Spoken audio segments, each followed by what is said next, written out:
Welcome, everybody. Tonight we are talking about Unit 12, which talks about tools to implement AI. And more specifically, we're going to talk about tools that fall into the categories of no code, low code, and code based tools. And then as we get to the end of the night, we'll explore Google's teachable machine, time permitting. And if we run out of time to go through the slides, I'd rather do the teachable machine than do more slides. So I'm just putting that out there right from the get-go. So we will demo that product as we're moving forward. I'm going to get the PowerPoint up on the screen here and cue myself up to the first slide. So let's do that. Let's flip screens here. And let's get into it. All right. So a lot of stuff to go through. I think it's 150 slides total. Insane. Let's see how fast we can work. This is the agenda for the evening. So you can notice we talk a lot about this no code concept. We also talk about coding concepts and how the new approaches compare to the old approaches. A lot of the stuff that we talked about in advance of this, including our XR lab over at our engineering center, and an example of people using no code tools to build solutions in the real world. And that's kind of the future we're moving into, folks. All right. So I'm going to flip through some of these intro slides, right? And, the main focus is doing this comparison from no coding to either low coding or traditional coding as like the main impetus. But we got to figure out what this no code thing is, right? And of course, you have to be asking the question if you're taking the Python class and now the data analytics class. It's like, but you're teaching us Python, right? It's still a necessary skill, by the way, but it might not be the way you work in the future. But understanding it certainly is important. Either way, that is a takeaway that we heard at the IT advisory board too, right? That even if you're working at a high level with no code tools, knowing the code underneath really helps empower you to use the no code tools more effectively, right? So coding still has value, sort of fundamental IT concepts. All right, here's a bunch of the topics we're going to hit here. So let's start talking about this. And notice here you have the CEO from GitHub, right? And I introduced you to this platform a little while back, and I think maybe it was more in the data analytics class than here. But GitHub is a platform where we store code online. And once you dig into the platform, you realize you can code within that environment too. And it's really popular in that environment to use AI agents to do your coding. And this CEO says the future of coding is no coding at all. There's also an article, and I think I may have mentioned this last week in the New York Times. And heck, if I can remember where to find it. And I'll tell you what, maybe this is one of the side hustle things that you guys can do. Somebody look up, there's an article in the New York Times that's something like computer software coding is over, or something to that effect. So if somebody can find that link, drop it in the chat. New York Times is not free, but it was a really, really good article. Very interesting. All right. So I don't know whether or not you agree with that. It says, if you haven't heard of no code, you're not alone. Over 82% of people are unfamiliar with this term. All right. Maybe that has changed a little bit in the last few years, but even in the coding areas, there's lots of coders that have never heard this. So you're talking to somebody that's in the know with AI if they start throwing around this phrase, no code. All right. So here's our motto. You put it in the chat here. So I'm going to just bring it up in the browser really quick, partially because I think the screen's pretty cool too, right? So this is from the New York Times, and it's coding after coders, the end of computer programming as we know it. And it says, in the era of AI agents, many Silicon Valley programmers are now barely programming. Instead, what they're doing is deeply, deeply weird, right? So here's what I say to you guys. Whether you subscribe or not, you can get a free subscription to read an article, or you can pay. This is a really well-written article, and I would compel you to read it if you get a chance, right? And YouTube, I'm not trying to steal any content from the New York Times. I'm just pointing out an interesting article to my students so you don't flag it in the video. All right, let's go back to the presentation here. So this is kind of a new concept in a sense. And basically the concept is that it allows people who understand how to build applications to build things by using basically drag and drop interfaces and concepts in a sense more than the actual technical aspect of it. Now, you know, real frankly, there's still a lot of technicality to it, and understanding how to program makes you a better no code coder than if you didn't know it. But there's plenty of people, and I use one of our people here on staff who never really learned how to code, is building agentic workflows with no code tools, and he really truly kind of doesn't know the code, but he's still building amazing things with it because he gets the concepts. Now, I would ask you to watch this video on your own. I'm skipping it for the interest of time, by the way. It says the number of programmers available per computer is shrinking so fast that most computers in the future must be put to work, at least in part, without programmers. All right. So what the way that I read this, right? And I want you to think about this as you look at the date at the bottom of the screen. This wasn't written just now. You guys feeling where I'm going with this? So 1982, James Martin, right, author of Application Development Without Programmers, was already envisioning this future where eventually we would have some sort of a mechanism where we didn't really have to create the code that we're utilizing to do things. And I think that's pretty bizarre. And I see in the chat here, somebody threw in the term vibe coding, right? And that's kind of like one of the things, that's a catchphrase, by the way. And that kind of popped up maybe a year ago. I think people were starting to use that phrase. And vibe coding is where you just talk to, like you're inside your coding environment and you're just talking to your AI agent saying, hey, I want to create an application that does this. And then you just keep talking to it and telling it what to do. And it just builds the code by you just giving it prompts, right? And then in the previous class, we talked about the importance of those MD files or markdown files and how people are going to start using those to steer the prompts for their AI agents to build applications. But man, if somebody was already envisioning this in 1982, what would they say now if you were really visionary? I'm not really sure, but it's kind of crazy to think about that people were on this pathway. All right, so numbers here. So the no code development platform market went from 3.8 billion in revenue in 2017 to 21, so like 7 times bigger in 5 years, and we're like 4 years past this now. Where is it now? I don't know, but you can imagine that exponential rate of growth is huge, right? If you just think about the value of the AI companies building all the agents, and their valuations, on the stock market, that's probably huge. Now, this is kind of an interesting timeline as you kind of like look at this, because it kind of shows you that we don't come from nowhere. People were conceptualizing this stuff a while ago. The concept of cloud computing came about in 97. Then we came up with this concept of software as a service, where, instead of installing applications on your machine, you're just doing it through a web browser, right? Think of like your Gmail, for example. You don't install that on your machine. You just log into it in the browser and use it, right? WordPress, right? So like me being a web developer, that was a really big tool in web development, because in the old days, we would have to figure out how to write HTML code to create websites. And then they created WordPress, which is a content management system. And literally you didn't know how to code at all, and you could make a website. You just load that up, type in some stuff, upload an image, hit save, and there it was on the web, right?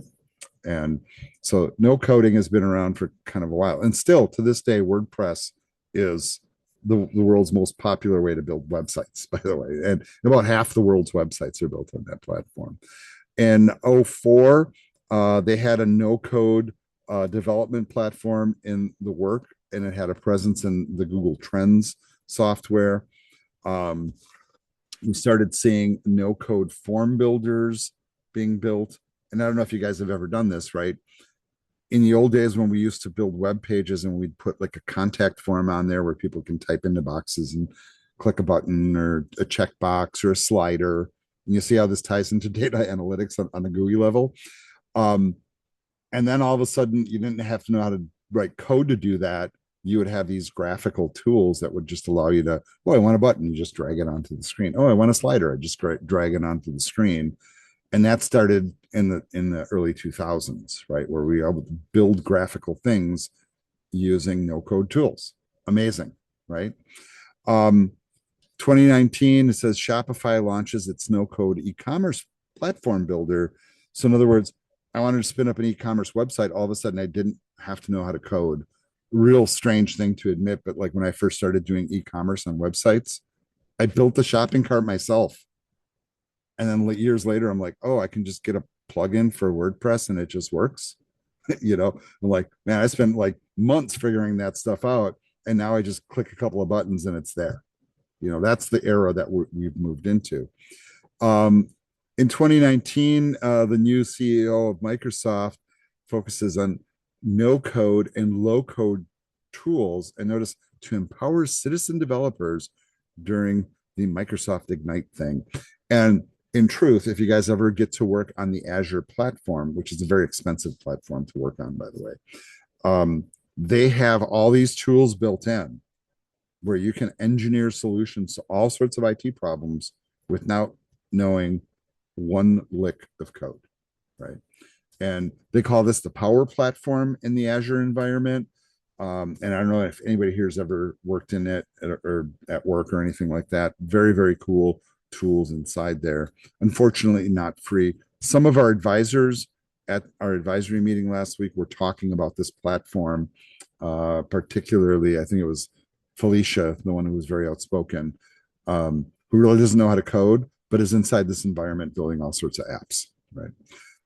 And then by 2024, no code is expected to be worth 52 billion. And once again, so if it went from 21 billion and was it 22 up to 52 billion in 24, it's got to be like 70, 80 billion by now, right? Maybe more. Who knows? Crazy, right? All right. So why do we even do this? The point is basically you don't have to kind of know all the really basic rudiments of all the stuff you have to learn that we did in the old days to build applications.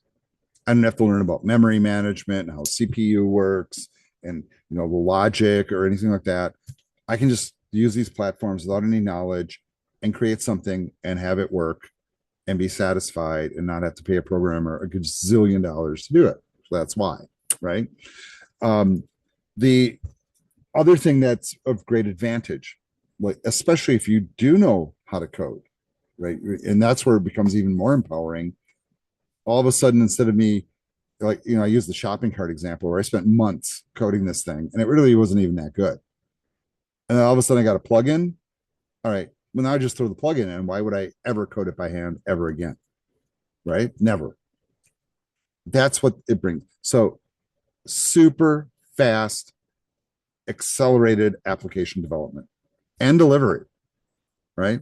Can you imagine if I spent like months and months and months building a video game and now I can get into an AI and I can build the same thing in a few days? I can take the rest of the year off, right? Especially if the game sells. I don't know, but everybody else is doing it too. There's also this thing where they say it really supports digital transformation, so moving from the old-fashioned way that we do things to the new fashioned way that we do things. And it's kind of interesting. I think I talked about this maybe briefly a week ago, but at our state conference here in Wisconsin, we talked about the fact that the federal government wants to stop calling information technology IT. They want to start calling it digital technology. So that's kind of the term of the future also, right? All right. There's also this construct we call low code, right? Sort of like no code, but there's a little bit of code in there, right? So in other words, there is some of that drag and drop and stuff going on, but then you also have to dig in and write a little bit of code to make it do certain things, right? Also, in the same fashion, it brings a lot of the same things to the table. So if I don't have to write as much code, but I'm still writing some, but not as much, things are going to go faster, right? Minimal upfront investment uh, in setup, training, and deployment, right? Because I don't have to get into the weeds with the code, right? The difference between these two depends on these 3 points. Coding skills. All right, it takes a while to build those, right? And when you first learn them, it's like, God, I'm an idiot. I don't get it. You know, that's how I felt when I first learned code. I had no clue what any of it meant. I just monkey see, monkey do. That's how I learned. Eventually, I got the concepts. Kind of like years after I graduated, I'm like, oh, that's what they meant. you know, and I don't want that to be you, right? So I'm trying to keep you guys at the higher level of the concepts. Um, no code doesn't require any technical knowledge. So normal people who get like business operations can kind of do it. And then low code requires some knowledge of coding. So you do have that thing kind of wrapped in there. Notice the differences here. No code platforms, you can choose what you're doing basically with drag and drop. There might be like a timeline or a flow or something you're working with, but it's all drag and drop basically. A couple little buttons you check and whatever. Low code is similar, but there are spots where you are dropping in the code. No code relies heavily on a user interface layer. So like they're assuming that the user is going to interface with like a mobile app or a web page or a regular windowed app. Low code gives you a little bit more flexibility. So like if I'm working in a no code environment, it might force me to publish my work in a certain way, where if I was working in low code, I might be able to publish it in a number of different ways. But it does cost a little bit more, right? All right. So notice in 2021, 80% of IT operations pros think no code and low code solutions will empower their operations to get more work done. And that, so what they're telling you here is this has been going on for a while. And I mean, when you start using these tools after you've hand coded, and I'll go back to that shopping cart example again. Why would I ever go through that process of coding a shopping cart from scratch? Ever, right? I go with the tools that help me. All right, well, click a button, the shopping cart's there. Now I can just put products in it and roll, and that's the advantage. All right, lots of tools out there already. So examples, I will, preface this and say, this PowerPoint was put together a few years ago, so some of these things change, but they're giving you examples in all these different domains, right? So if you're working with websites, there's this really cool service called Webflow. And a lot of our web hosting platforms now too are not only offering these drag and drop tools like Webflow, but often are giving you AI tools where you tell it, hey, I'm building a website for, I don't know, a pizza shop, and I want this, this, and this on it. And here's my menu. And you click a couple of buttons, and you have a whole website. Crazy, crazy, crazy, crazy. If you're building mobile apps, here's some tools. Or if you're building chatbots or virtual assistants, there's no code tools for that. Or databases, or. So you notice like some of the tools that they're mentioning here. So whatever your area of expertise is, chances are there's some sort of a tool in your area already that you can utilize to rapidly develop things, right? So if you're like, hey man, I want to build an app for, hey man, it's more about the idea than it is about the technical skill. Truly, right? It's the ideas that are hard to come up with. Oh, I want to make an app for, you pick something, chances are somebody already created it. And I can give you all sorts of stories about that, but you have to have the idea to kind of propel it. When you're working with low code tools, meaning they're drag and drop, kind of like no code, but there is a little bit of coding and technicality inside of it. Here's some examples. And you notice the Microsoft Power Apps, which are part of that Azure platform, is on this list, right? And a lot of other real high level tools. Google's got a tool called the App Maker, right? Still have to have a little bit of knowledge, for utilizing these tools. So they do have this one example here, and once again, in the interest of time, I'm not going to go through the example.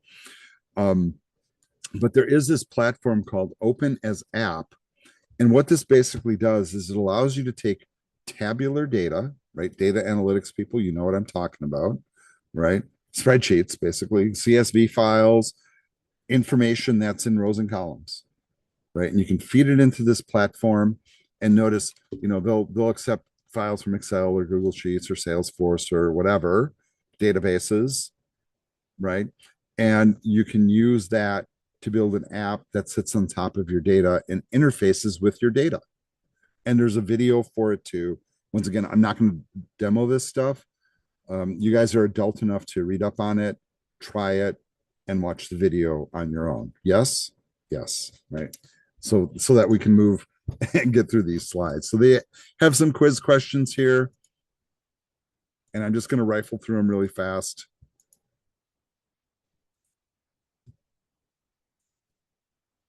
Not like memorizing this stuff is really kind of important, but I think this part is important, right? So no code is an approach that allows us to coders and non-technical users to build apps through visual modeling tools and configuration. Sounds wonderful, doesn't it? Right. And then we have low code, requires little to no coding, kind of the same thing. So these two approaches, very, very popular now out there and are being used very, very heavily. All right. I'm looking at the time here. I'm going to do a few more slides and I'll find a logical stopping point, and then we'll take our break for this class. But I do want to kind of propel forward as much as I can. All right, let's take a look at like what kind of tools are out there, what really makes it qualify, and then what kind of features you can expect. And so here's a smattering of examples here that I'm going to kind of rifle through in the next few slides.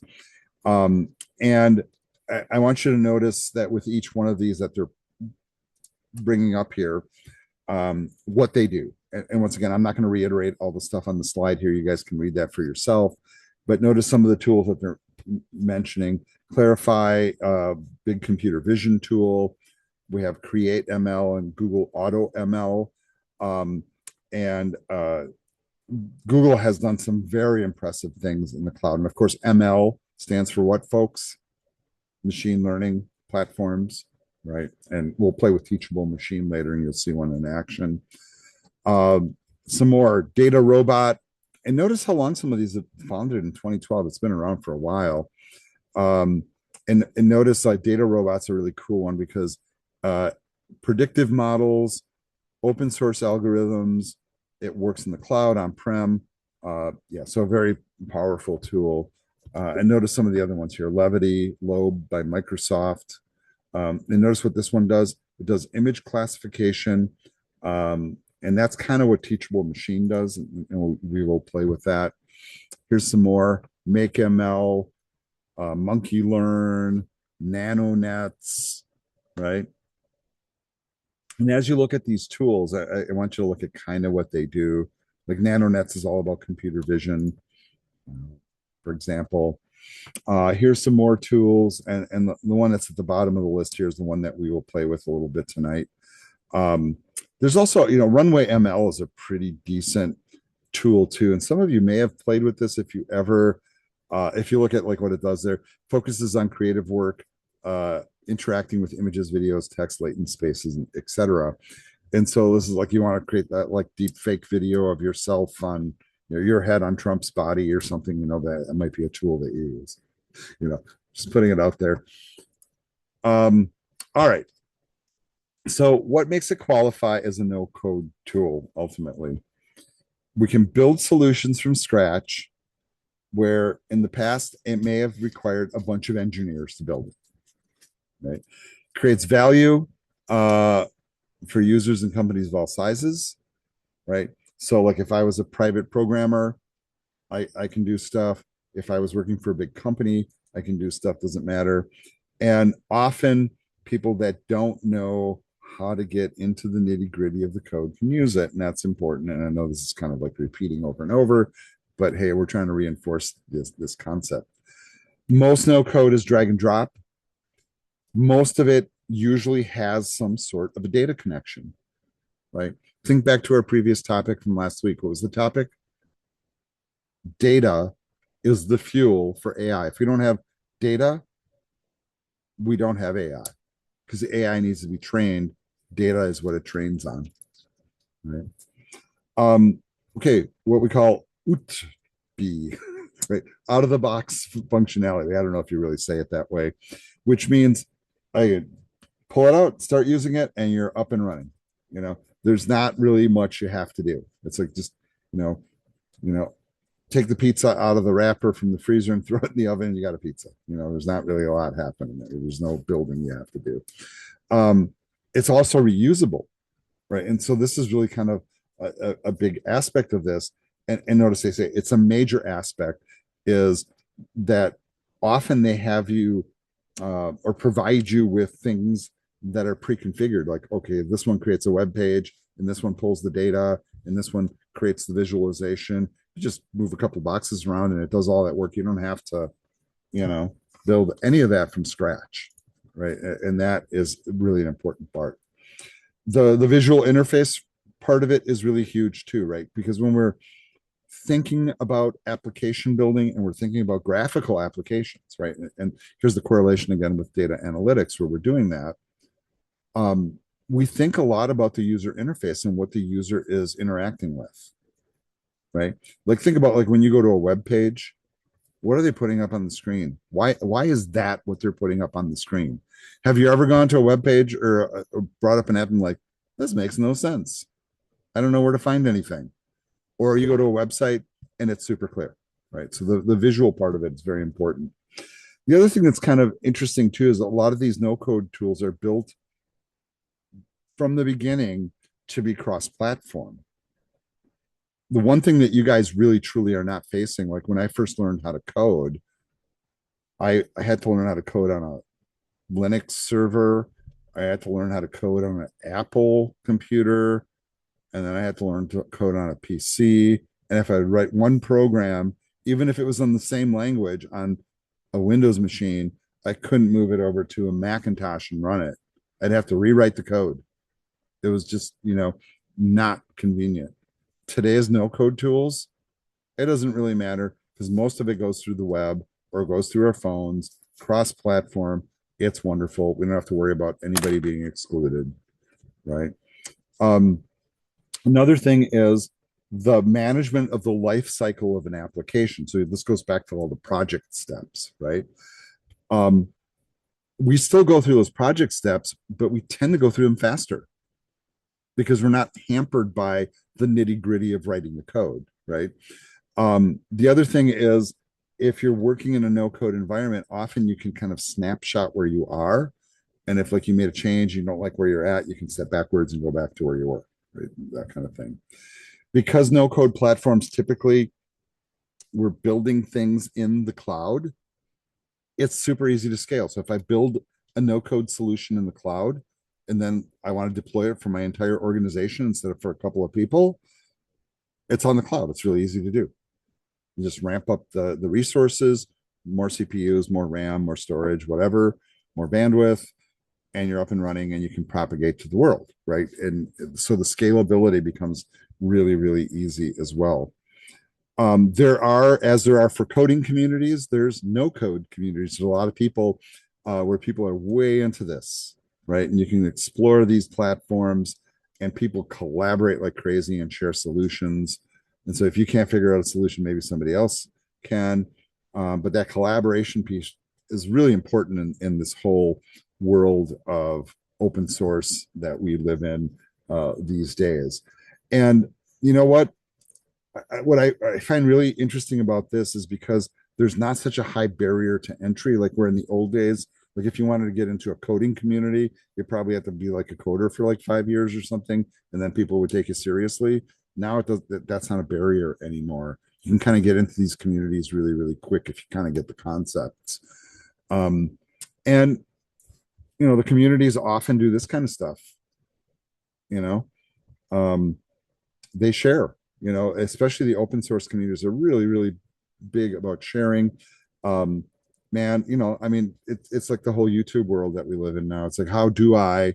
And somebody's got a video on it, probably. Right. Here's some popular communities: 100 Days of No Code, New Code, No Code List. And you can explore all these on your own. And I'm just going to flash through these pretty quickly. And once again, if you do get into this, right, right, what are some of the jobs you could get?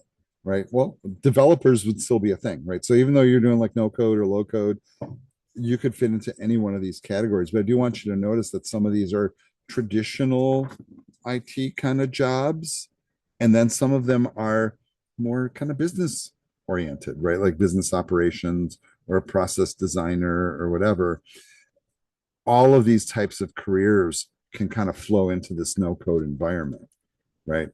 And I think we heard that at our advisory too, where one of the advisors is saying, like, well, you're doing all this IT work, but what is the business process it's attaching to? Do you even understand like why you're, I don't know, building a shopping cart? You know, there's a reason for it. We're gonna do a few more slides. Let's just do this slide, and then we'll take our break here. And according to the IEEE, it says no code is also a solution to supply and demand problem. The rising demand for generating more software, but a limited number of developers who can create that software, right? Who wants to go through the rigmarole of learning how to code? Well, weird people like us, I guess, right? And guess what? Usually it involves math. Usually it's kind of hard. Usually it takes a lot of work and effort, right? And you have to have gear and all that stuff that goes into it. And a lot of people do not want to put in that kind of effort to earn a living, real frankly, right? And so the people that do put in the effort to learn these skills, even if they're no code skills, these are the people that are valuable in the future, right? And I want you to latch on to that. Good spot to take a break here. I'll see you guys in 5 minutes. So we'll come back at about 9:03-ish.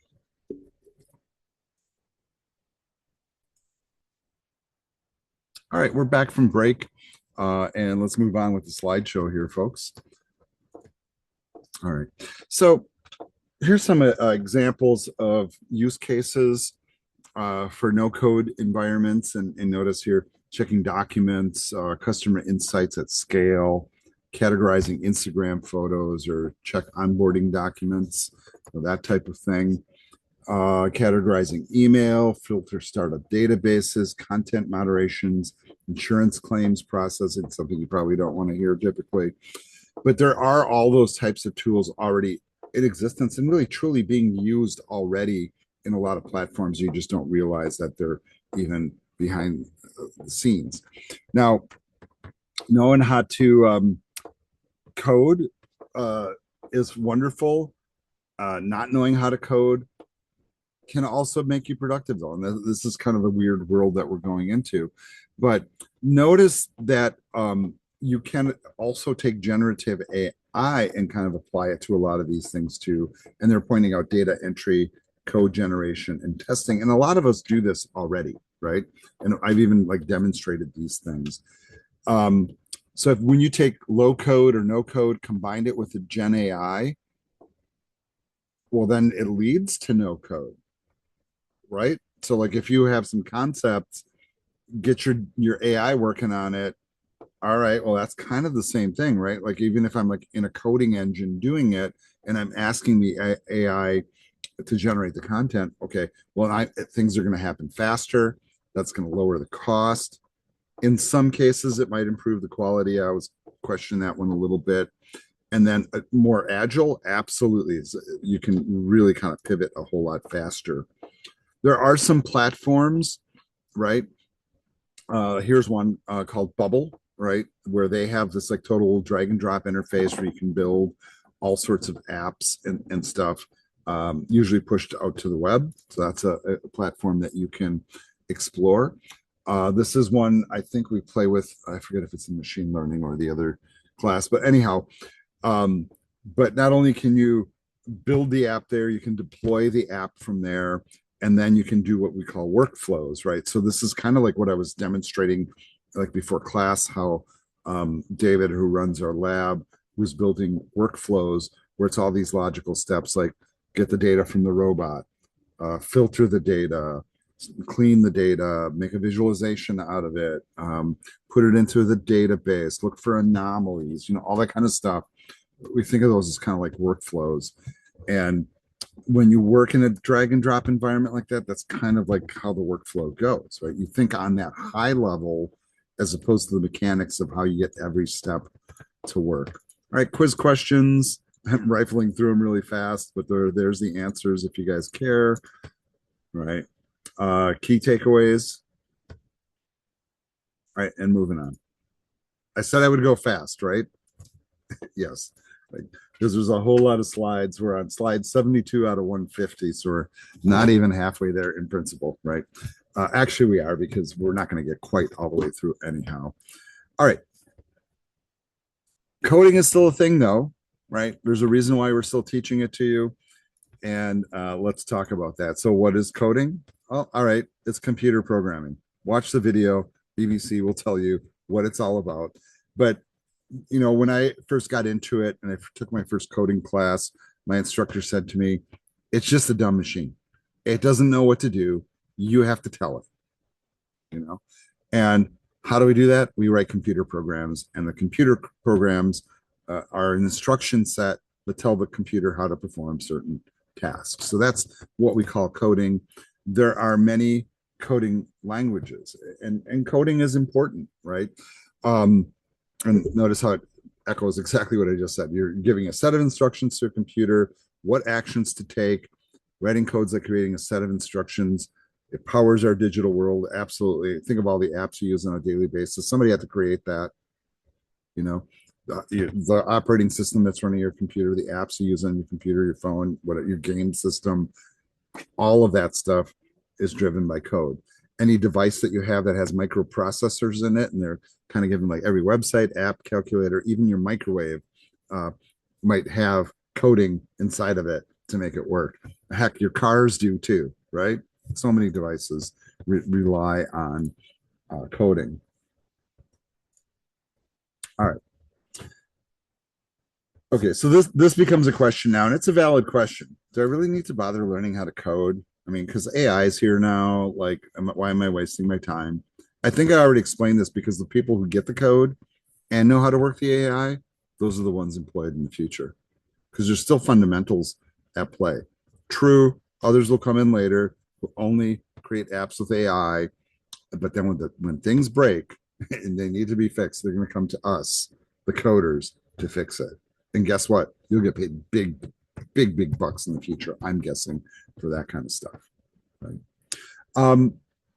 Kind of, here comes that term black box again, where sometimes you can't see what's inside the solution. So sometimes when we build with AI, we don't understand the tech inside of it. It's like driving the car, but not knowing how a internal combustion engine works.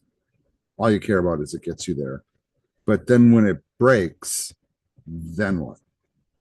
Right. That's really kind of what we're talking about. It says, consider the following scenario. You made a computer vision recommendation AI system using no code. The system is biased towards male candidates and candidates with more than 5 years of experience. Okay. Clearly that's kind of a problem, right? So how do you fix problems like this? All right. The following can be said about our computer vision app. AI produces biased outcomes. AI will make bad decisions. AI will put someone out of a job. So treating AI as a black box can make us ignore ethical issues. We don't want to just take whatever AI gives us and go, yeah, that's good. Because it's not. Yes, it really isn't. It's still in its infancy in a lot of ways. So it is important to kind of know the engineering behind it. Okay. And if we're using no code tools and we come up with biased or bad stuff, how are we fixing it then? Right. Well, coding kind of really becomes the answer. All right. So whenever we use AI, there is still engineering behind all of it. Somebody still has to build that from the root on up. And yes, AI is starting to write its own code now. That's kind of the thing that's happening, right? But if we are looking at it from the standpoint of like how we move through a system of development, um, this type of tool will help us. So how we progress through the development life cycle, the concept of like, okay, I just created an application. Now one of the real challenging tasks is to test it.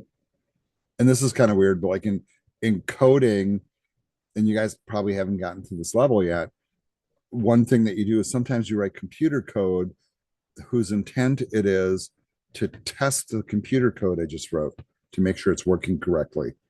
Is that weird? So you can be a programmer that writes code that tests code, or you can be a human that tests it too. But that's a big part of it. AI is creeping into this area now as well. Um, Lots of different languages out there. Now, granted, this is a snapshot from 2020. And you notice that, okay, and this is Q2, Q4 of 17, Q2 of 18.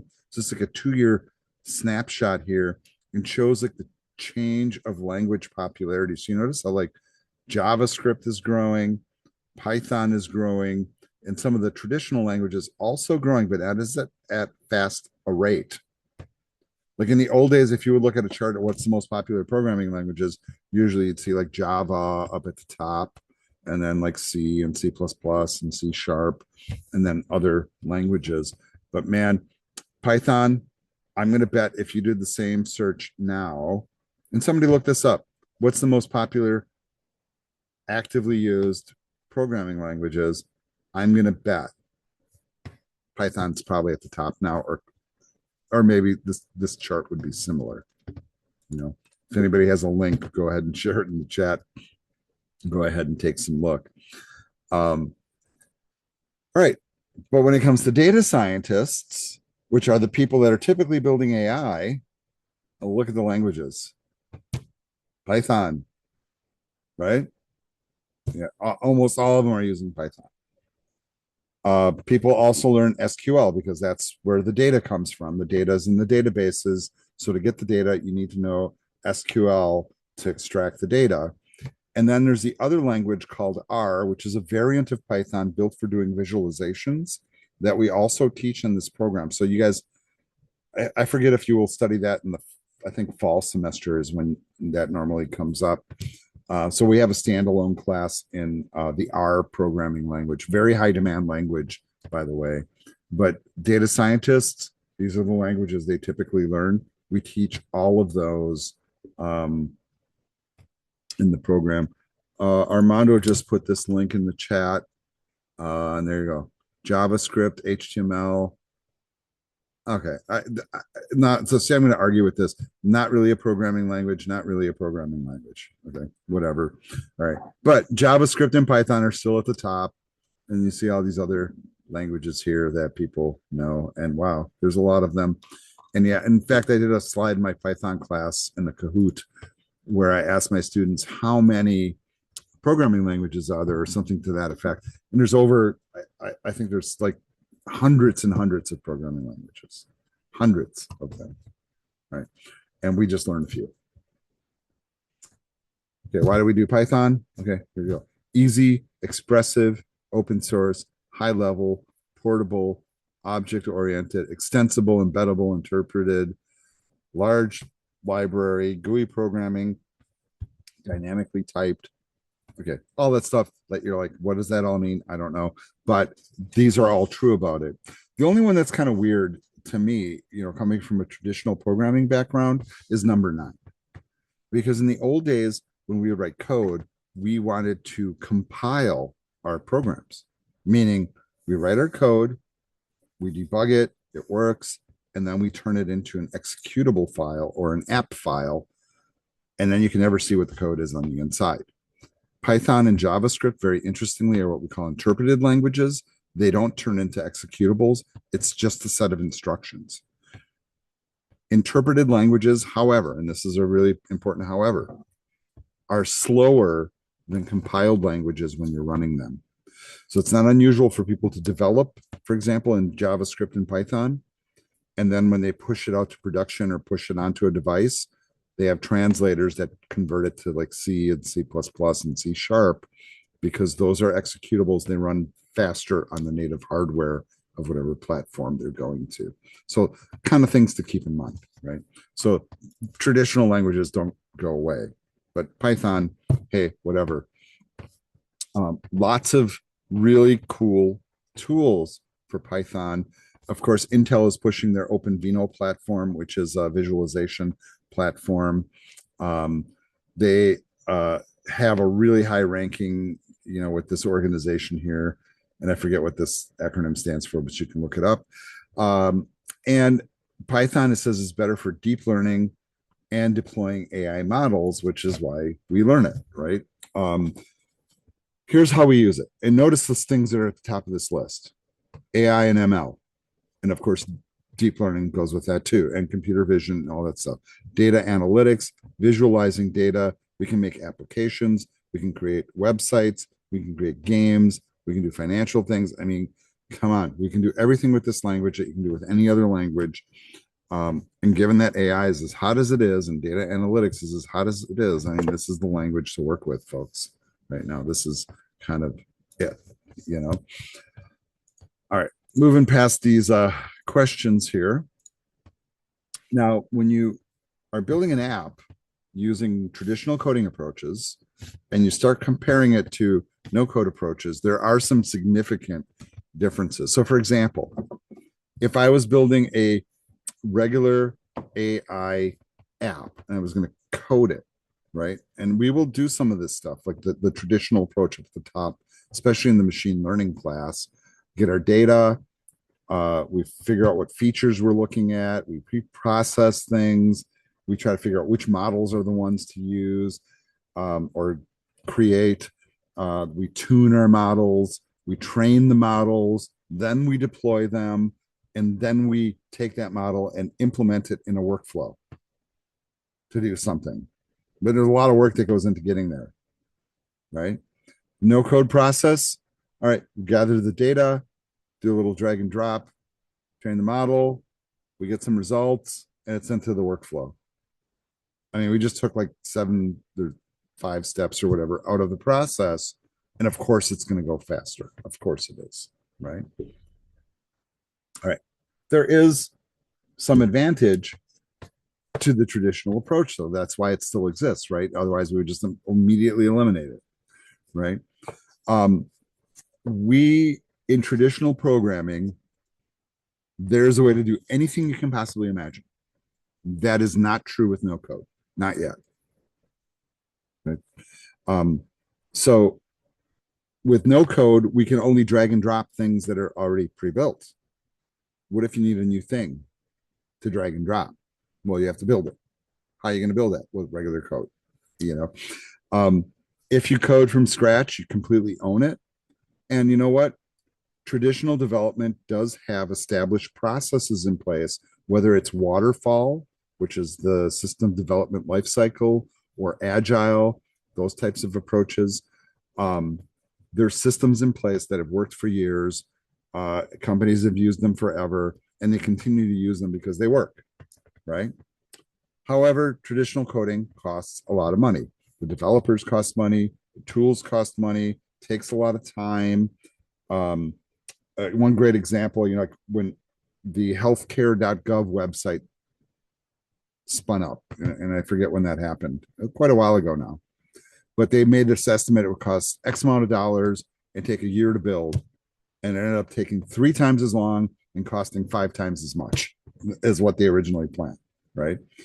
And you know what? So it takes a while sometimes to get the software out there. And then it also answers the question is like, why people don't give up their old software? Well, if it's working and we put all this time into it, why would we get rid of it? It's kind of like having an old car. It still runs, it drives, it runs and stops and all that, and the heater works. Why get rid of it? Well, maybe it's unsafe. I don't know. Right. Does require that you have people that know what they're doing, right? And that may become a commodity in the future, right? For no code, really easy to learn, faster, less cost. I can push it off to the cloud or different platforms. Um, and I sometimes don't need to hire people. I can just probably take the people I have that know the processes and teach them how to use no code tools and still accomplish the same tasks, right? However, you can't customize as much. Sometimes you're locked into whatever, if you're using a no code tool, you're locked into whatever tools they give you. You don't know how to build the rest. Well, you're not building it. It's simple, you know. The interfaces that you create will look like everybody else's interfaces. It's kind of like when I use like the WordPress example for websites, you know, hey, my website looks just like that other website. Well, yeah, you use the same theme in the same font. You know, it's like all looks the same because you use the same tools to build it. So your stuff does not look unique, right? It's what it does that makes it unique. Hard or impossible to integrate with old solutions. That is a problem. And in some cases, depending on where you're deploying the no code tools and working with them, like if you're not out in the cloud, you might not be able to really scale them up to size, right? Or they weren't built to be scaled to begin with. So once again, a quick comparison, you know, between the different approaches, right? Traditional development, agility is a problem. Integration can be complicated. Innovation, you know, is maybe complicated. And no code tools often are preferred at this point over the higher level tools, unless you need to build something from the ground up, right? It says trade-offs of low code versus high code include simple stock looking interfaces, less customization, harder integration, and fewer hosting options. Okay. Let's take a look at some of the tools in these categories. And once again, we're looking at this from a standpoint of a very high level across a lot of different paradigms here. And I'm looking at some of the stuff on here and I go, I don't know that I would agree with everything that's on here.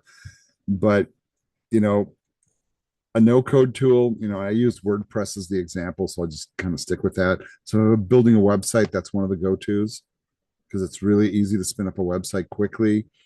If I'm going into a low code environment where I can do some drag and drops, but I need to know some technical stuff. And then there's the spot here where you're just straight up coding and you do need to know the code and understand it and how it works and all that stuff. All right. Give you a timeline here, and I want you to look at some of these dates on here.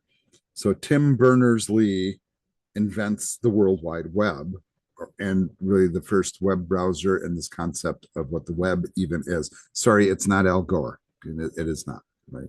Tim Berners-Lee, very, very interesting character, but he figured out that, you know, we can link things together through the web conceptually. And then you can just click on links to go to where you need to go rather than knowing IP addresses and weird things like that. In 94, and a lot of us who were really early online in the old days used GeoCities. This was I believe a Yahoo product, and I think it kind of still exists, but they had a way where you could build web pages. If you get a Yahoo account, you could build a web page pretty quickly with this tool. I'm guessing none of you have ever used it, which is fine. WordPress got launched in 2003, and then very, very quickly took over. It came up as a blogging engine first, right? And then it turned into a website creation tool. And then notice other no-code web builders, Squarespace, Joomla, Wix, etc. But WordPress is still very popular. And then they came out with Webflow, where it was totally drag and drop, and you could build these killer-looking websites with like basically no knowledge. In marketing, right? So they have this timeline where they talk about Deck Corporation sending out emails. Wow. And it worked in 1978. Yeah, there was email back then. People did use it. But even then, email marketing was effective. The email that we know today really started to propagate mostly in the 90s.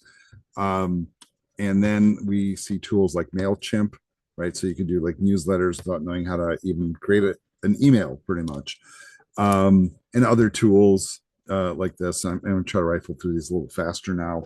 In data analytics, and this is probably of more interest to us, in the 90s, we went from software packages that would gather all this business intelligence and data. And then these products came out. Tableau, right, which is one we're going to learn in the data analytics program, which takes tabular data and turns it into all sorts of crazy visualizations. And they had all sorts of tools. So they evolved. So they were around since the 90s. They started adding a bunch of tools. And then we have new tools that are coming out right now. And this area is growing really, really fast. Like, in Microsoft platforms, Power BI is kind of the big data analytics tool for a lot of people. All right, let's look at some of these quotes. Okay, this person is saying that no code tools are making everyone a developer. I think that's kind of interesting, right? And we can build workflows and applications without any technical knowledge. And I think that's kind of interesting. All right. Well, you guys can read some of this on your own, correct? So I don't have to read it all to you. All right. How do you know when to choose which tool? And of course, my favorite answer for all these questions is it depends. It depends on the situation. And also, you also have to have the background where you understand what these tools do and which is really best suited, right? So you start asking questions. What am I trying to do? What is the problem? How much do we need to manage the project? What's it going to do and how does it fit my company?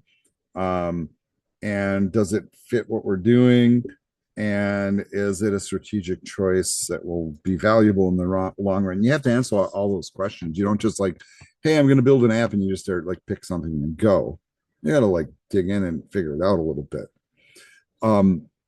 When do you choose a traditional approach? When the application typically is very complex with a lot of nuances, basically. And the no code tools can't even come close to covering the nuances. We think more long term when we do traditional coding. We also think about like, how does this app connect to our database and connect to the network and power our website and all that stuff. And also, if the user interfaces need to be customized and we don't want to use a generic looking thing to drive our application. And ultimately, if you're a control freak, that's the last bullet. You want absolute control over what you're doing. So you do the traditional approach, So here's kind of like a side-by-side comparison. Once again, you guys can read this on your own. So if you want to pause, if you're watching it on video, you can pause it here for a moment. You start looking at the time that goes in, right? Notice that thing at the bottom of the screen there. It says, KPMG recently reported that 80% of projects are not delivered on time when the traditional route is taken. Remember I gave you that thing about healthcare.gov, right? That was one of those examples, right? And they thought they would like build it in X amount of time. And anybody who was in the development industry was like, it's going to take them way longer than that. What the hell are they thinking? Because all of it was built from scratch, by the way. All right, so look at the evaluation parameters. And once again, I'm going right to the bottom here. No-code apps develop apps 10 times faster. Hence, the cost is much lower, right? One thing they don't tell you here, though, is when you start using no-code tools. For example, if I want to code in Python, I can just go to python.org, download the library, get a computer, and start coding. No cost.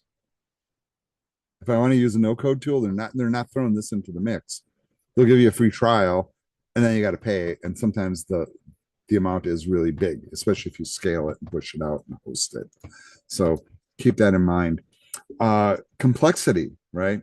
You got to really kind of dig into the platforms and figure out what they do and they don't do, and figure out if there's enough detailed capability in that no code platform to drive what you're building. Otherwise, it kind of doesn't really make sense. All right. And can you imagine we're already on slide 122 here, so we're doing pretty good. security is another kind of consideration too. Um, how the software is put together really ultimately will determine how secure it is. A lot of people stay away from cloud platforms when they're super worried about the security of the data that they might put out on the cloud that might drive the no code application, right? So companies like that will tend to lean traditional just because of it. Now, even big companies that have really great security measures in place get hacked, right?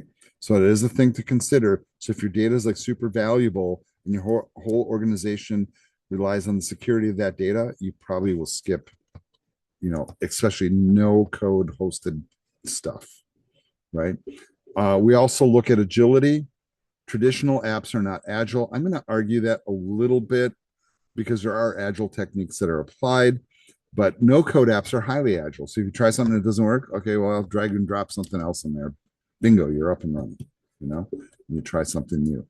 So yeah, I would argue much more agile. Um, Integration's a big thing because just because you code something, no code, low code, or whatever, doesn't mean it'll work with your other systems. That's one of the hardest things to do, actually, is get systems to talk to each other. It is really kind of a challenge. Fortunately, and I say in this modern era, it is a lot easier than it used to be because we've now kind of coalesced to certain like data transmission formats and server types and operating systems. In the past, and I'm saying 20, 30 years ago, there was so much diversity in that space. You were taking a guess as to what was going to be the future technology and if it would work in the future, and kind of a problem. All right. Quiz questions and answers. Now we're on to our activity, folks. And what I'm going to do here is I am going to do a demo on screen. And the demo that I'm doing on screen, I'm just putting it out there. This is part of our extra credit exercise for this unit. This is a whole lot of fun. And the slides that they have here, first of all, they're going to tell us what this is. And then I'm just going to pull it up on screen and play with it. So I'm going to give you a little background. This is a Google product, so let's start there. This runs through a browser. This allows us to create machine learning models. So we're going to train a model to recognize things, and then we're going to give it information that it hasn't seen before and see if it can recognize it. That is basically what the whole thing is that we're going to do. These machine models are kind of interesting because once you've trained a model in this platform, you can export the code and then import it into your traditional software and have the machine learning model included in your software. Pretty slick, right? And you didn't have to build any of the tools to do it. And they show you a couple, like languages and tools and devices and whatnot. I'm not going to play the video, right? So if you guys want to watch this, please, on your own time. But let's dig in and go to the website and check it out. And what I'm going to do here, right, is there is a step-by-step in here. So when you guys get to doing the homework and you don't want to watch me demonstrating it and you want a step-by-step guide on how to do this, you can come in here to the slideshow. And I believe it is the remainder of the slideshow is kind of doing this activity, basically. Okay. So I will circle back at the end and capture the bibliography and stuff, but I'm just going to go to the website and do this. Okay, so let's get out of the PowerPoint here. And in fact, I'm probably just going to exit out of the PowerPoint. So in a web browser, if you guys want to follow along or you want to watch, whatever your deal is fine with me. But you'd go to teachablemachine.withgoogle.com, and here's the link in the chat if you guys want to check it out. Now, you can tell just from the little screenshots you're seeing up on my screen right now, right? You notice that this can recognize images, video, audio, body shapes.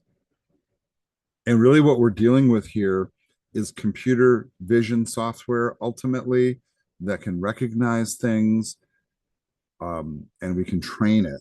And okay, so right now you guys like see me like looking around the room here because I'm in my basement workshop and I'm trying to have this like brainstorm here of like what am I going to train this on?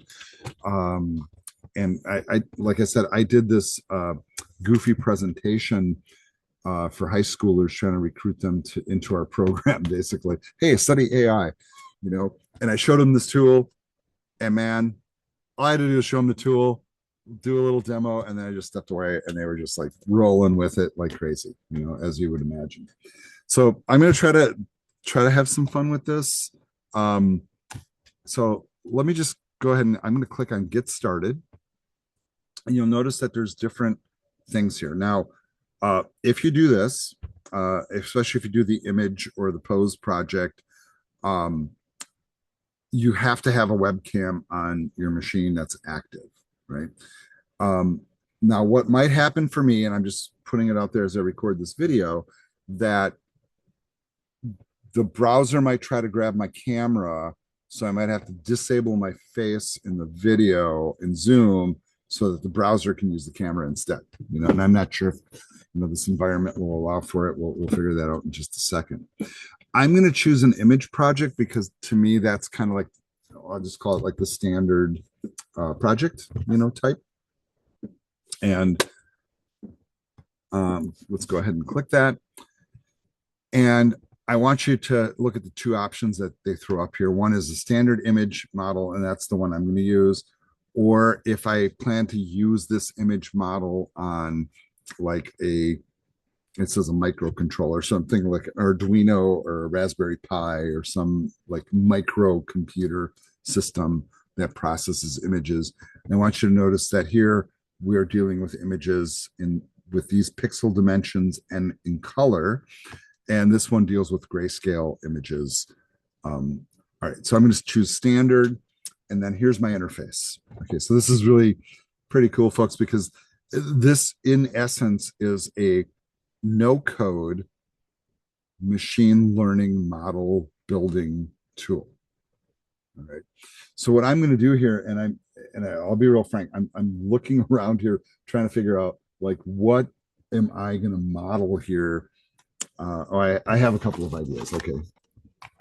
And I'm trying to be kind of crafty about this. All right. So here's the first objects I'm going to model are going to be a mouse because I happen to have 3 of them sitting in front of me. I might even have 4 if I look hard here. Well, here's a third. And if I reach in my computer bag, there's a 4th, right? So I got 4 different, and I'm just going to hold them up here on the screen. So I got 4 different mice in my hand, 2 Logitech, a Microsoft, or 2 Microsofts, an Apple, and a Logitech, right? And that's not even my gaming mouse that I'm using right now. All right. So what I'm going to do is I'm going to click on webcam here. Oh, and it says camera and you. So I'm going to mute my face in Zoom. Muted. So let's refresh this page here. Click on webcam. Okay, so there you can see this is what my real environment looks like. And if you guys are seeing my screen, yeah, my hair looks terrible because I'm not running filters. And I have my plastic tablecloth from the dollar store as my green screen. That's how I roll. Great tip, by the way. It's only $1.25 to buy it. So very cheap if it gets damaged. But what I'm going to do is I'm going to try to move my face out of the picture here. You can kind of see my microphone there. And really what I'm trying to do is I'm trying to hide my background and my garbage here. But I'm going to start holding up these mice and I'm going to hit this record button. And of course, my hand's going to get into the mix here, right? But I'm going to go ahead and do it. So I'm going to hit record. I grab some images and I'm going to rotate it. There's some more. I'm going to go to the next mouse. Here's my Apple mouse. Oops. I'm going to record. That one still has the Goodwill sticker on it because that's where I got it from. Here's another mouse. Okay, so I got all those images. All right, so I captured 163 image samples of a mouse with my hand in the picture, right? Not ideal, right? Um, I have the other mouse that I didn't scan sitting here, so I'll use that one as my test data. And now I also want to pull in some other type of object here. So I'm trying to think. All right, here we go. I got a hard drive, another hard drive, two different types, right? So I'm gonna train this other class down here. So once again, I'm gonna come down here and I'm gonna hold this up. I'm gonna rotate it a little bit. I got another one. Of course, it got all sorts of writing all over it, but hey, it is what it is. So here's another hard drive.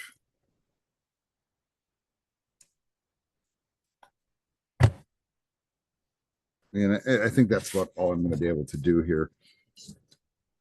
All right, so I have captures of hard drives, captures of a mouse, right? And so the idea is once I train my model, if I hold up a different mouse or a different hard drive, it should be able to recognize it. That's the general point of this. So here goes. I'm going to now click on train the model, and it goes through the data and it examines the images. And what it's doing basically is it's classifying the images. It's deciding what is what and how the two different categories are together. It's training itself. And what it does is it uses the data that I provided now. And you notice how my camera's back on, right? And right now, those two bars at the bottom are trying to figure out really quickly. It's like, all right, is that a hard drive or is that a mouse? And all I'm giving it is my face, right? So if I move out of the way, it says class two. If I put my face in there, it kind of says class one. But what if I take a different hard drive? Yes, of course, I have another one sitting here. And I'm going to hold it up to the camera now. And let's see if it figures out that it is class two, right? My hand's in there. Yeah, it clearly knows that it's a hard drive. You see that? You can tell by the graphic, right? And this isn't an ideal scenario, by the way. And then if I hold up the mouse I didn't scan, what is this? Whoa, it recognizes it as a mouse, right? So this is kind of the general thing here is what it does. Now you can have more than one thing that you're checking. So you could have like 20 different objects. You want to do apples and oranges or dogs and cats. If you can get them to sit by the camera, you could do all that stuff. The other thing that's kind of fun here is that you can export the model. And then I want you to see here that it can come out as JavaScript, TensorFlow, which is Python, right? So it gives you all the code for it, or TensorFlow Lite, and it gives you kind of this thing. But for us who are Python coders, I can just very simply copy this code, drop it into my program, run the program, feed it an image of a hard drive or a mouse, and it should recognize it. That's the point, right? That's the teachable machine. Now, if you guys want to play with this some more, what I might recommend, and I'm just going to refresh this, and I'm going to do a different approach, right? So I'm going to I don't know if I can do this with both hands, but we're going to try this one more time. And this time I'm going to use my fingers to do a peace sign, right? And then down here, I'm going to do a fist. Notice I'm rotating it. And then we'll train the model. Right? And I'm only doing 2 samples here. We're only classifying 2 objects. You can see that it goes through the training, right? And if you can click the advanced tab so you can kind of see the settings that go with it. And now if I hold up my hand, right? So I'll do a whole hand. Okay, thinks it's a fist. I go like this. Maybe I didn't train it well enough. All right, there you go. Get my face out of the mix is kind of the key. If I do this, oh, it's a little confused. Fist. Right. And the principle of this, and I'm going to close this tab now. And here comes my video back on, or my face back up on the screen again. The principle of this truly is that I can take this machine learning model, and you can imagine, like, if I had like really nice photographs and I didn't have this like weird environment I'm trying to do, I could give it like all sorts of objects from all sorts of angles, right? With hundreds and hundreds of photographs, the more samples, the better, right? To train it with 20 or 30 different objects, train it, and it would build a machine learning model, give me the code, and then I can insert that into my application that I've written with Python code. And it'll take any image I feed to it, however it comes in, and tell you what it is. Now think about this, right? When you're using a generative AI engine and you go in there and you upload an image of something and say, what is this? Think of all the training that models had to figure it out, right? Or if you do an image search on Google, how does it work? You can tell they have the technology ramped up. But the fact that you can use the teachable machine just like that in your browser, and it gives you code, right? And I'm just using a webcam to capture this. If I had really nice photographs, I don't know, like 10,000 cats, and I had really cool photographs of, a bunch of dogs, I could really train it really, really well. I could probably train it to figure out what breed it is, and I'm sure people have done that work already. But the fact that it's a publicly available tool, super cool. That is the extra credit assignment here. And with this one of the reasons I provide this, and I am recording this into the video, is because if you are like, man, I don't want to do this, you could do this, get 2 extra credit points just for doing it, give me a bunch of screenshots and stuff. And then if you record a video demonstrating the process of building it and using it, you got to figure out how to do that. Obviously, I'll give you 3 points, right? This assignment's, I think, worth 4. If you're smart, you do both. I think the teachable machine thing is just a whole lot of fun, but I think the regular assignment's pretty valuable as well. All right, folks, this will end the video here.